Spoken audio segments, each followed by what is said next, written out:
Give an example. The mosque down here on 9/11.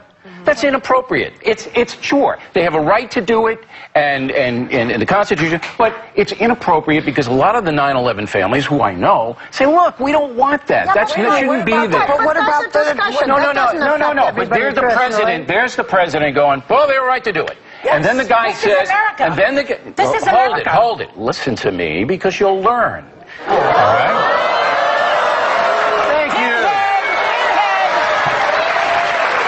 So he says to the press, yeah, they have a right to do it, and that's true. Yeah. And then the question is, but what about the wisdom of it, Mr. President? And he goes, I'm not going to comment. Whereupon everybody in the country goes, what? Well, wait a minute. Let me ask you this. Let me ask you this. So you're saying that Americans are not smart enough to recognize that while it is part of our Constitution to say the freedom of religion and freedom to worship, and there were 70 families who are Muslim who also died in that building. Yeah. So you're saying that that his saying that they have the right to do it and not saying any more than that is why his approval rating is going down? I'm showing that there is a gulf between Americans wanted to know what his opinion was on the issue, and he wouldn't give it. We're Americans. That's one thing. But you know, you agree with it. No, we're Americans. I'm an American. Let me break this to you. 70% of Americans don't want that mosque down there. So don't give me the we do. I want to see that. You want to bet on that? You want to bet? I'll show you that poll in a minute.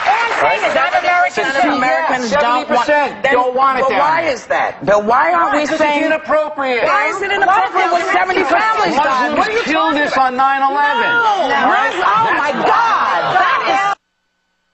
Muslims didn't kill us on 9/11? Is that what you're saying? Excuse me, extremists. What religion were they in? What religion was Mr. McVeigh? Mr. McVeigh was an extremist as well, and he killed people. 70% of the country. I don't want to sit here. I don't want to sit here.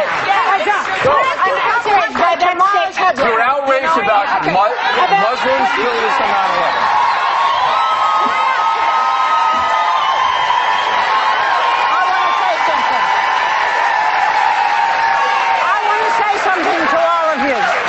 You have just seen what should not happen. We should be able to have discussions without washing our hands and screaming and walking off stage. I love my colleagues. It should not have happened.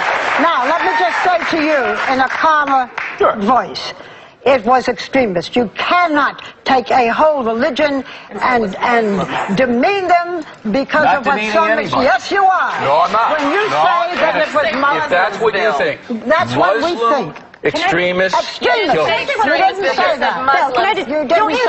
Here's the issue, and this is what has to be understood. You've got to make a distinction. If anybody felt that I was demeaning all Muslims, yes, that's what do you think the problem, though, Bill, is that if we go back in time, early in this administration, the president himself said we weren't allowed to use the word terrorist early on. So then he started using the word, hang on, hear me out. He started saying the word, he started saying radical Islamists, radical Muslims. So then there was then a closer association with what happened and the religion. I think if you would have just let us say terrorists, because there are terrorists across all religions and all faiths, then this wouldn't even be a problem. But here's the look. Okay. We only have a minute left. No, we have more time coming back. Okay. Here goes one of them back. We're back because now you apologize. You apologize. Look, but that's not the issue. The issue is that it's inappropriate because of the context of what happened on 9/11. And if I was inartful in explaining that, but Muslim fanatics, terrorists, whatever word, killed us. There are 100 mosques in New York City. Okay? Okay. They can move it away, and nobody's going to bother. Okay, but the issue of the mosques, which is an issue that seems to some degree to have dissipated, and we're talking about Obama in general, may not be the major issue as to why his popularity is down. He separated the president from the folks. Okay, now, you have written a book, and we're going to come back and talk about it, called Pinheads and Patriots. And at this point, it's very hard to see which you are. We'll be right back with more Bill O'Reilly.